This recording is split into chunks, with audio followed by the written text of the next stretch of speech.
할렐루야. 주 안에서 사랑하는 성도님들, 오늘은 11월 24일 화요일이고요. 시편을 애쓰다 72일 차를 맞는 날입니다. 오늘은 시편 120편부터 123편까지 총 4편의 시편을 읽고 쓰시는 날이죠. 이제 오늘부터 시작해서 며칠 동안은 성전에 올라가는 노래의 시편을 우리가 함께 나누게 될 텐데, 어제와는 다른 또 새로운 기대와 소망을 가지고 하나님께서 어떤 은혜를 주실까, 여러분 그런 마음을 가지고 오늘도 주님의 말씀 안에서 풍성한 하루 되시기를 주님의 이름으로 축복합니다. 자, 그러면 시편 120편부터 해설을 시작하도록 하겠습니다. 자, 먼저 부제를 보시면 성전에 올라가는 노래라고 부제가 적혀 있죠. 오랜만에 부제를 만나니까 너무 반갑네요. 자, 성전에 올라가는 노래를 먼저 좀 몇 가지 설명을 드리려고 합니다. 첫 번째는 시편 120편부터 134편까지 총 15편의 시편이 성전에 올라가는 노래라는 부제를 가지고 있는 시편입니다. 두 번째로 설명드릴 것은 이 성전에 올라가는 노래는 언제 불렸는가? 유대인들에게 있어서 1년에 3차례 큰 명절이 있지 않습니까? 유월절, 초막절, 오순절, 이런 3대 큰 명절 기간이 되면 세계 전역에서 유대인들이 예루살렘 성전을 향해서 나아가게 됩니다. 그렇게 예루살렘 성전을 향해 가는 길에 불렀던 그런 노래의 시편들이라고 할 수 있겠습니다. 자, 세 번째, 성전에 올라가는 노래가 그러면 도대체 어떤 뜻이냐라고 할 때에, 성전에 올라가는 노래, 그런 뜻의 곡조가 있다, 이렇게 보는 분들도 계시고, 또는 어떤 분들은 해석하기를 예루살렘 그 성전 앞에 계단이 15개인데 각 계단에 설 때마다 한 곡씩 이렇게 불렀다, 이런 이야기도 있습니다. 자, 세 번째로 또 해석하기를 바벨론 포로에서 돌아오면서 불렀던 그러한 시편들이 성전에 올라가면서 부르는 노래라고 해석을 하기도 합니다. 정확하게 어느 말이 맞는지는 모르겠지만 어찌되었든 중요한 것은 성전을 향해 나아가면서 유대인들이 하나님 앞에 불렀던 찬송인 것은 분명합니다. 자, 그러면 이제 120편 제목을 한번 정해보자면 평화를 구하는 기도라고 제목을 정해볼 수 있겠습니다. 평화를 구하는 기도.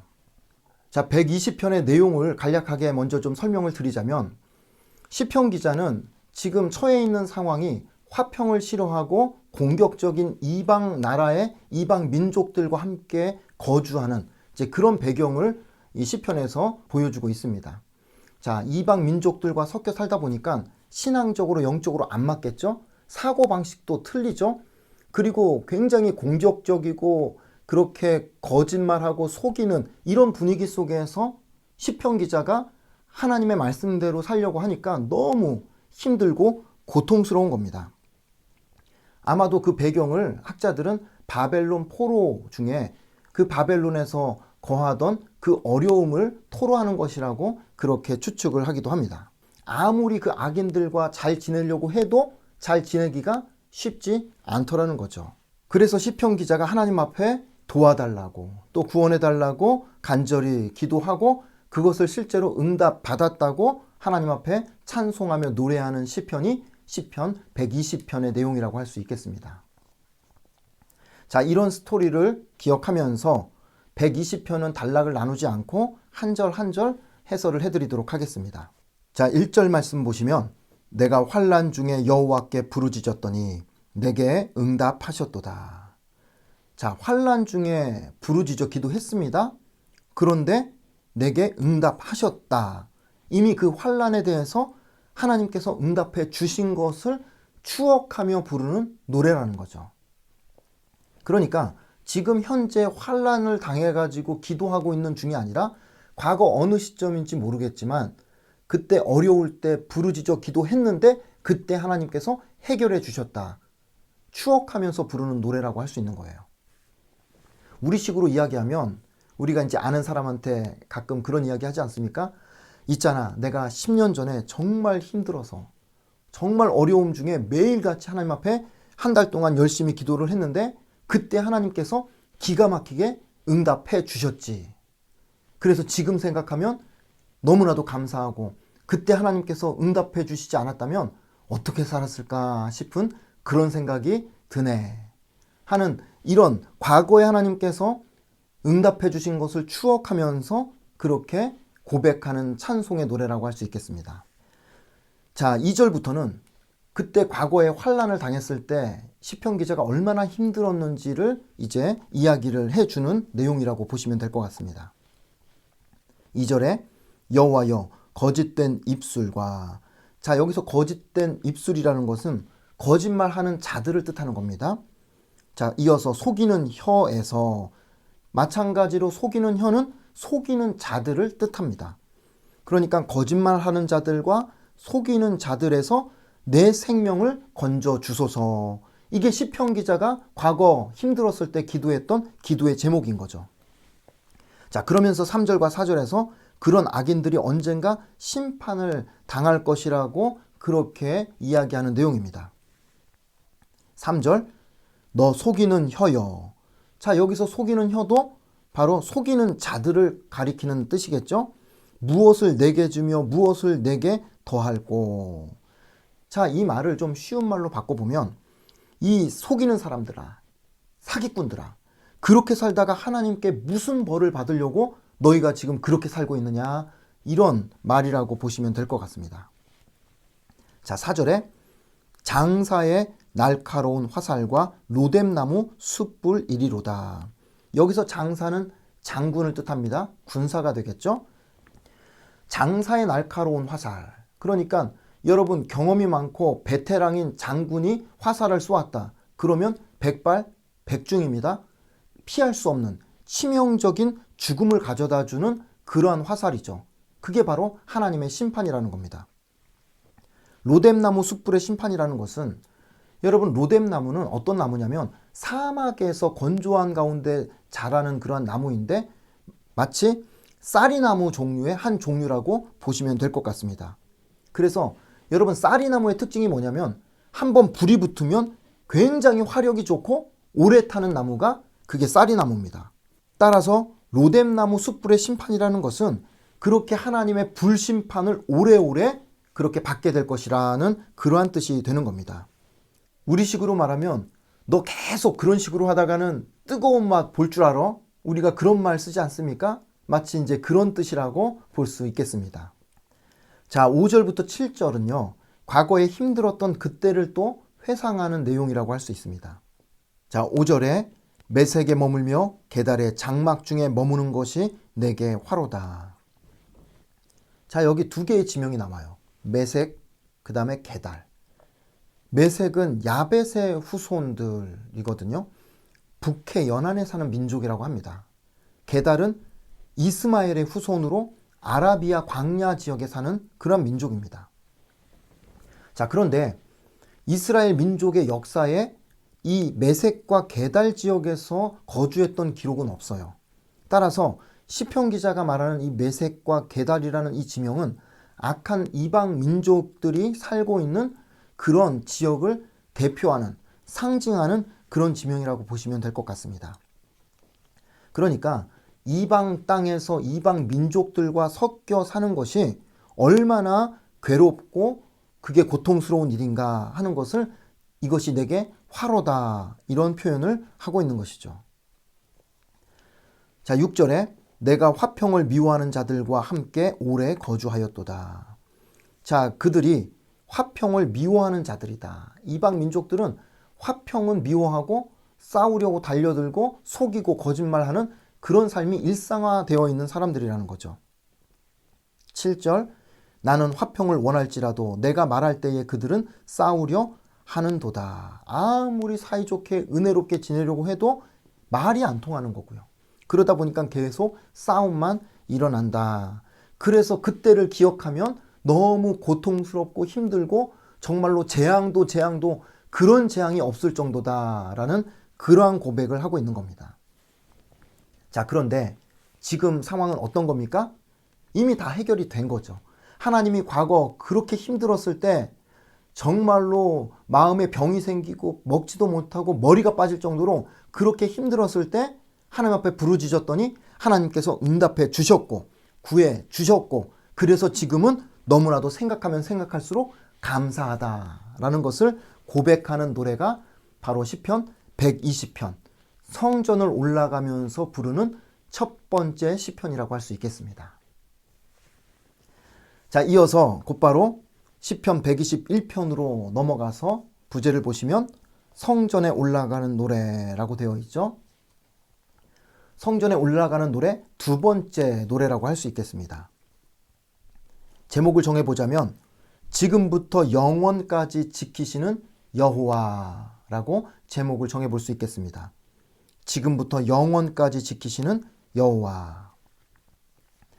내용을 간략하게 요약해드리자면 인생의 도움이 오직 하나님께, 그리고 항상 하나님께로부터 온다는 것을 시편 기자가 감사하며 찬송하는 내용의 시편이 오늘 시편 121편이라고 할 수 있겠습니다. 단락을 나눠보자면 1절과 2절을 묶어가지고 나의 유일한 도움 되신 여호와라고 소제목을 붙일 수 있을 것 같고요.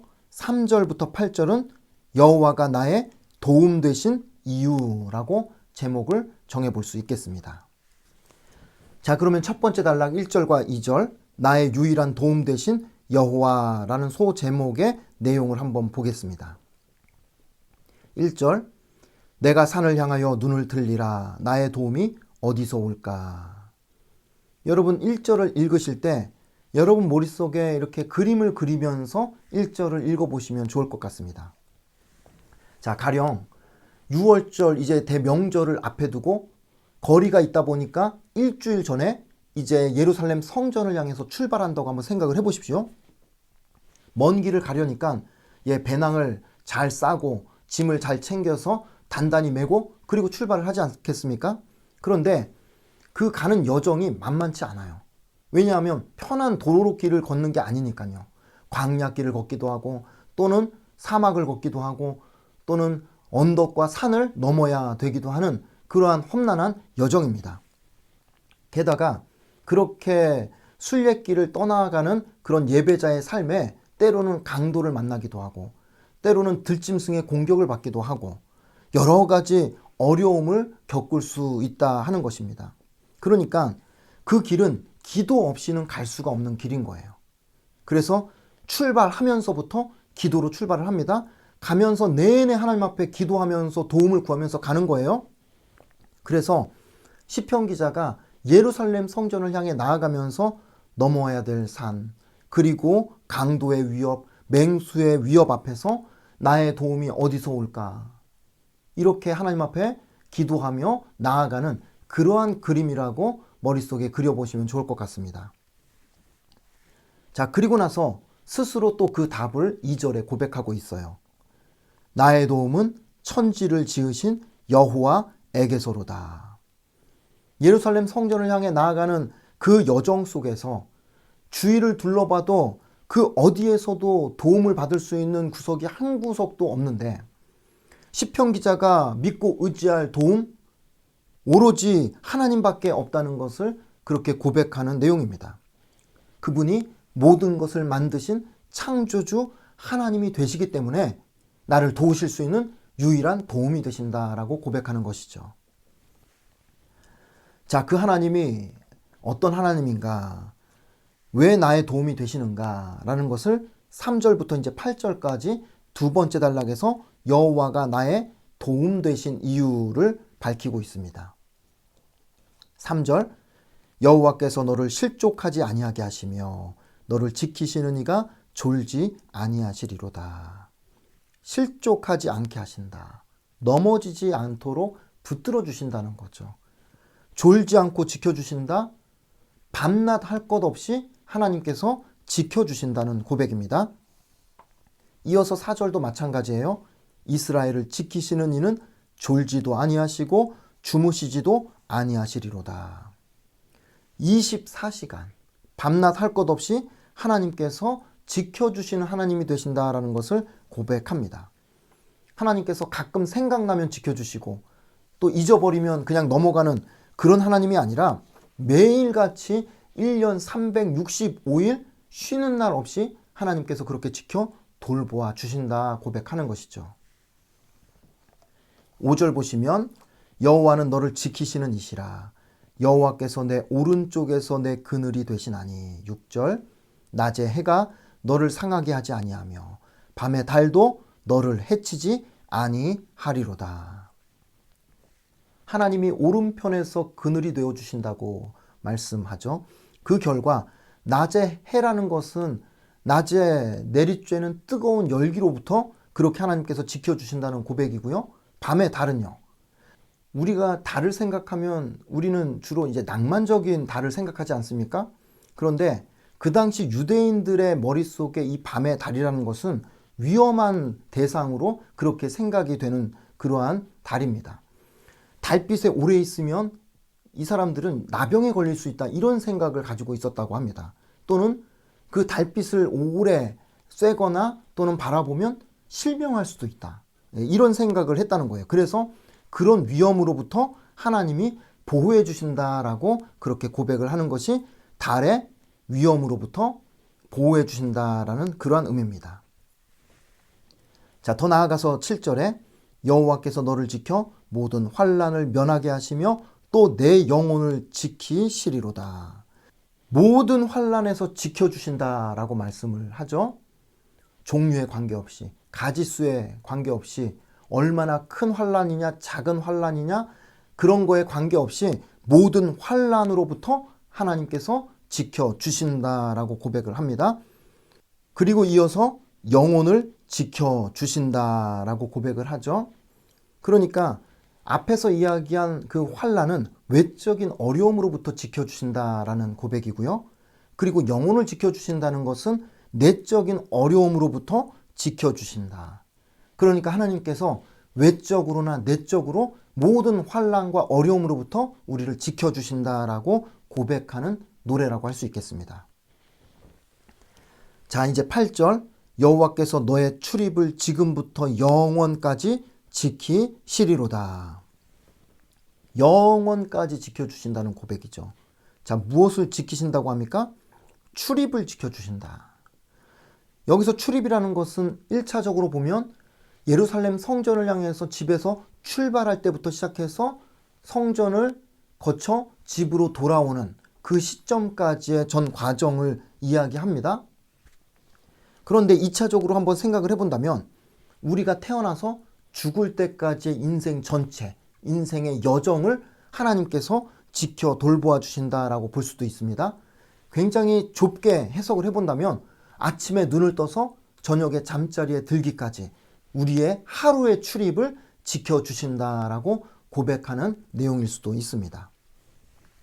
자, 이렇게 우리 하나님이 우리의 출입을 지금부터 영원까지 지켜주신다고 약속하는 거예요. 이것이 하나님이 주시는 풍성한 삶이고 이 하나님이 주시는 풍성한 삶은 지금부터 영원까지 계속된다는 복음의 메시지와도 정확하게 일치하는 내용입니다. 자, 이제 122편으로 넘어가서 부제를 보시면 다윗의 시 곧 성전에 올라가는 노래라고 되어 있죠. 지금까지 저자를 알 수 없는 시편을 계속 보아왔는데 다윗의 시편이 이제 등장하고 있습니다. 제목을 정해보자면 예루살렘의 평안을 구하는 노래라고 제목을 정해볼 수 있겠습니다. 예루살렘의 평안을 구하는 노래.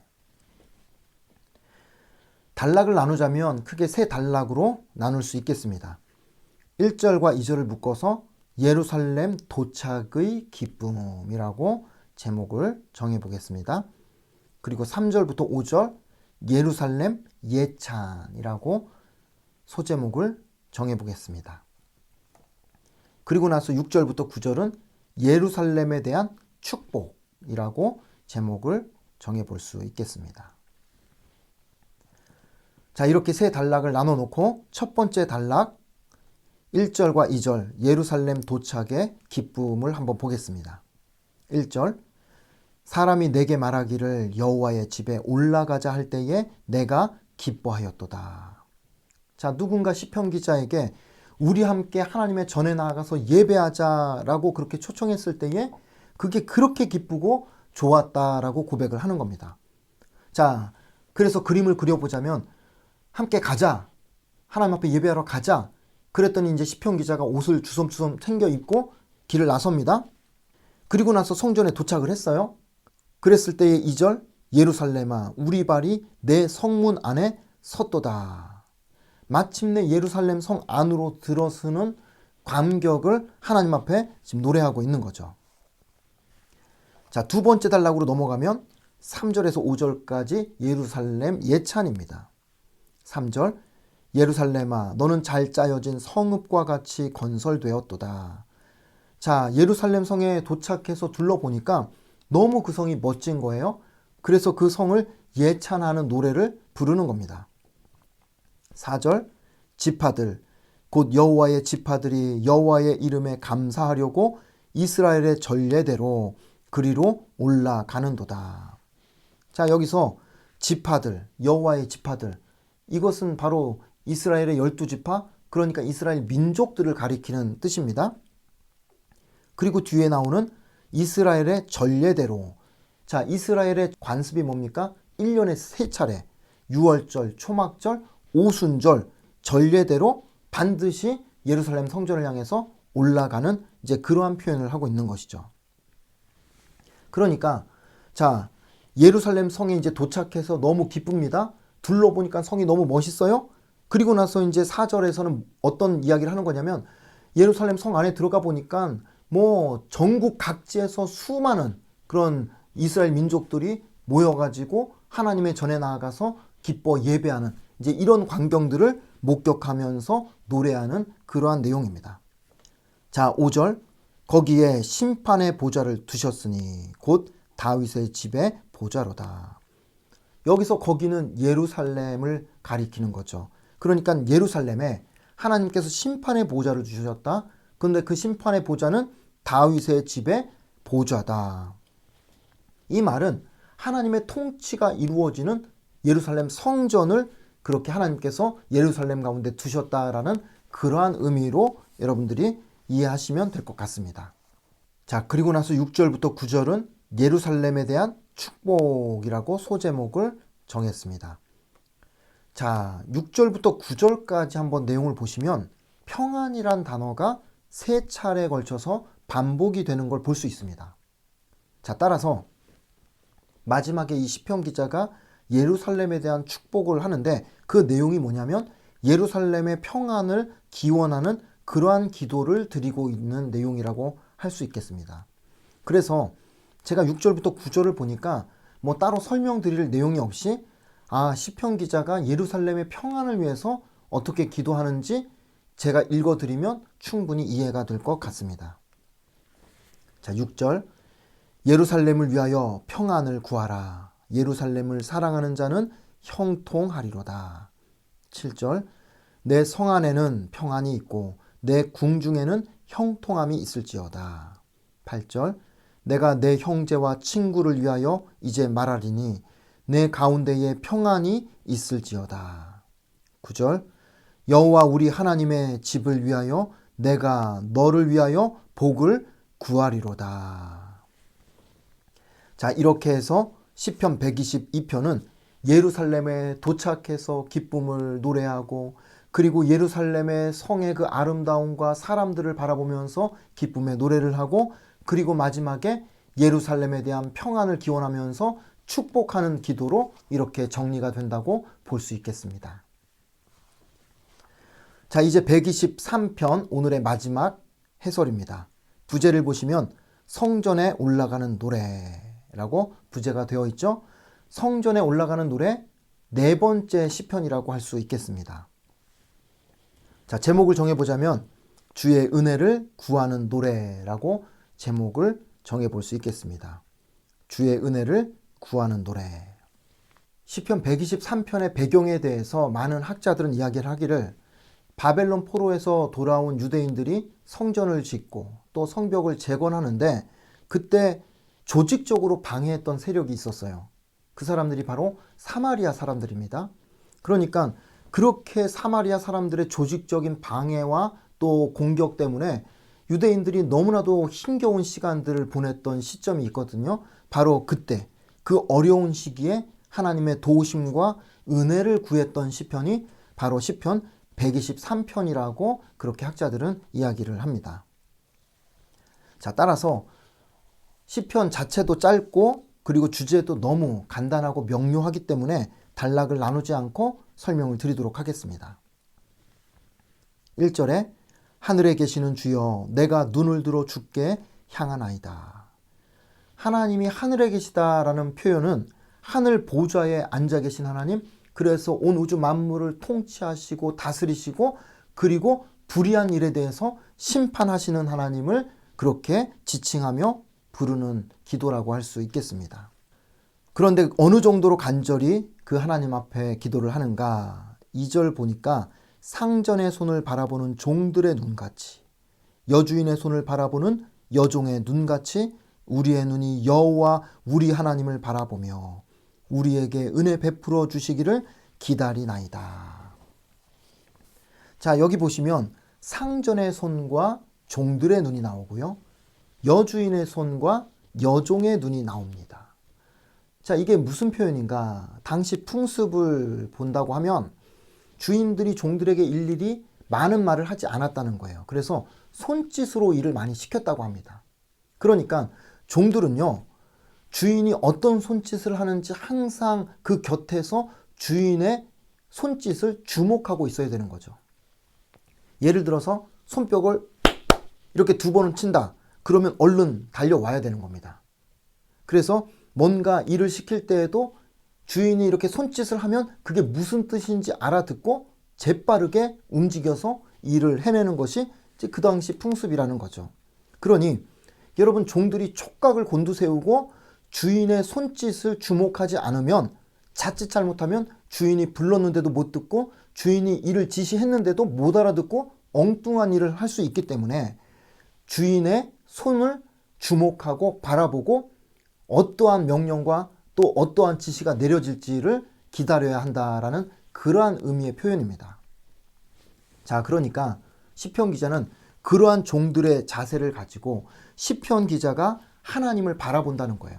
그리고 하나님께서 손짓을 해서 저 악한 원수들을 좀 멸해 주시기를 그렇게 기다리고 또 기다리는 그러한 시편 기자의 마음을 이렇게 표현하고 있다 할 수 있겠습니다. 3절 보시면 여호와여 우리에게 은혜를 베푸시고 또 은혜를 베푸소서 심한 멸시가 우리에게 넘치나이다. 4절 안일한 자의 조소와 교만한 자의 멸시가 우리 영혼에 넘치나이다. 그러니까 여러분 3절과 4절을 보시면 유대인들이 예루살렘으로 복귀해가지고 성전 짓고 성벽 지을 때 사마리아 사람들로부터 얼마나 고통을 당했으면 심한 멸시를 당하고 또 쉽게 생각하는 이 안일한 사람들의 비웃음, 조소를 당하기도 하고 교만한 자의 멸시를 당하면서 견딜 수 없는 그런 고통의 시간들을 보내면서 하나님 앞에 은혜를 구했는가 하는 것을 오늘 이 내용을 통해서 우리가 보게 됩니다. 자, 이 때문에 하루하루 고통스러운 시간을 보내면서 하나님 앞에 예배할 때마다 하나님 앞에 제사할 때마다 여호와여 은혜를 베풀어 주옵소서, 여호와여 은혜를 베풀어 주옵소서, 여호와께서 손짓으로 사마리아 사람들을 다 멸해 주시기를 그렇게 기다리며 여호와의 손만 바라보면서 그렇게 하나님 앞에 기도하고 노래하는 시편이라고 할 수 있겠습니다. 여기까지 해서 시편 120편부터 123편까지 성전에 올라가는 노래의 시편 4편을 오늘 이렇게 정리하고 마치고자 합니다. 자, 여러분 어떠셨습니까? 어제까지 우리가 시편 119편을 계속 보면서 반복해서 주의 말씀, 주의 율례, 주의 법도 이런 구절들을 계속해서 보고 들어오다가 오늘 성전에 올라가는 노래의 시편을 우리가 접하면서 뭔가 좀 새로운 전환점을 맞이하는구나 라는 생각이 들지 않습니까? 저는 오늘 이 시편 해설을 좀 준비하고 묵상하면서 시편 123편 2절의 말씀을 하나님과 연결해서 묵상하는 시간을 좀 가져보았습니다. 한번 그 말씀 보세요. 상전의 손을 바라보는 종들의 눈같이, 여주인의 손을 바라보는 여종의 눈같이 우리의 눈이 여호와 우리 하나님을 바라보며 우리에게 은혜 베풀어 주시기를 기다리나이다. 상전의 손과 여주인의 손을 바라본다라는 것이, 저는 이 대목을 묵상하면서 일종의 사인을 주시는구나 하는 그러한 생각을 해보았습니다. 어떤 사인을 주실까? 그거에 따라서 종들의 액션이 달라지고 사명이 달라지는 겁니다. 반응이 달라지는 거죠. 그러니까 매일 매 순간 종들은 주인의 사인만 기다리고 또 주목할 수밖에 없는 그런 삶을 살아가게 된다는 거죠. 우리가 하나님의 종이라고 하지 않습니까? 말하자면 우리의 신앙생활 하는 것이 그렇게 하나님의 사인을 바라보면서 기다리는 여정이라는 생각을 해보게 됩니다. 신앙생활 잘한다는 것이 무엇인가?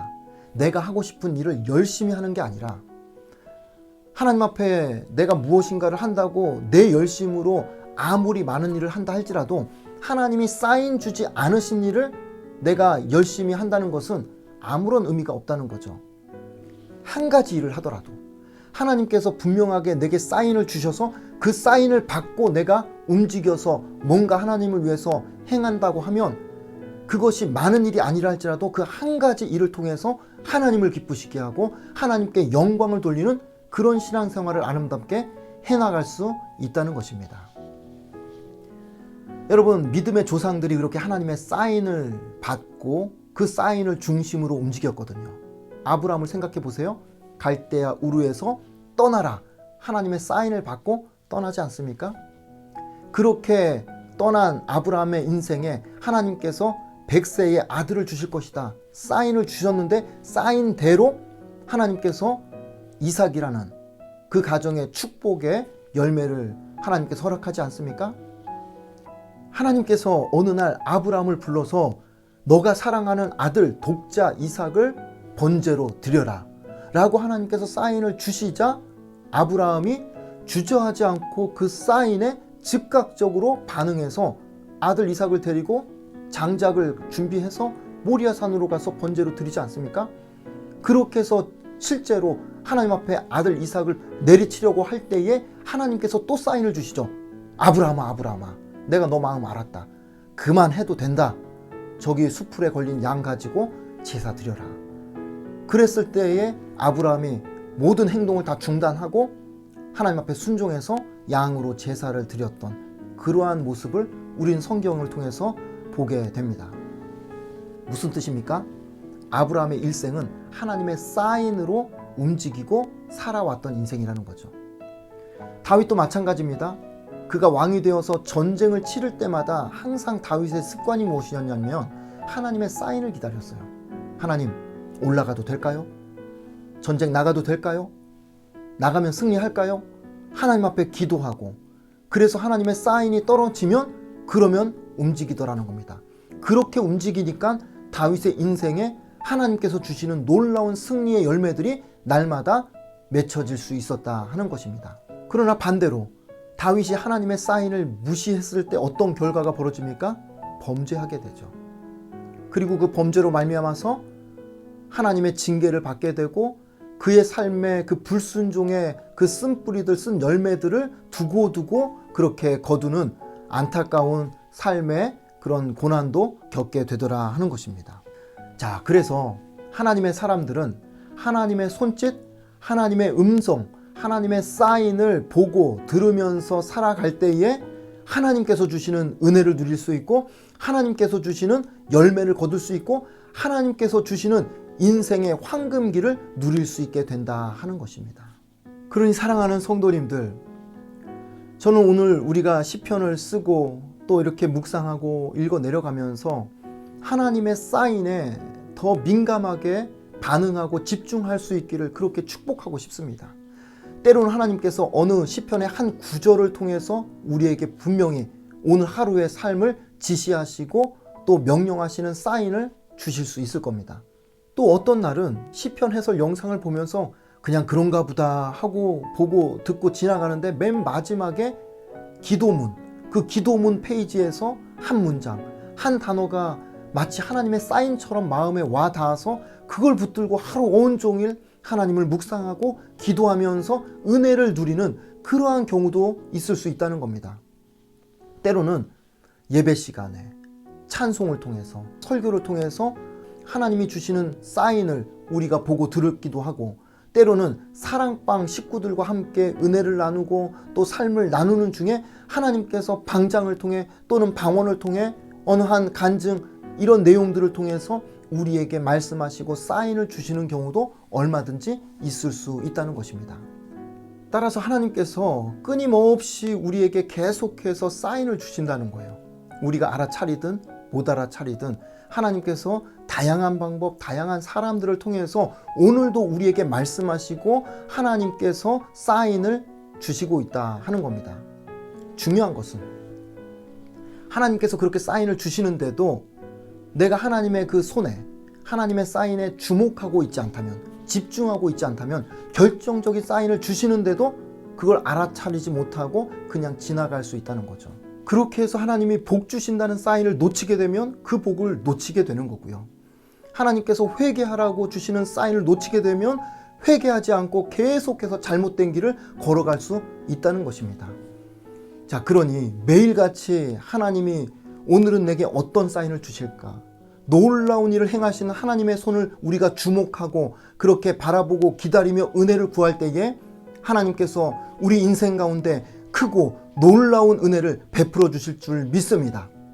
오늘도 하나님께서 여러분에게 주신 은혜의 사인, 그 사인을 주목하고 또 바라보고 그래서 그 사인대로 살아가며 은혜를 누리시다가 내일 다시 하나님의 말씀 앞에서 뵙도록 하겠습니다. 여러분 축복합니다. 안녕히 계십시오.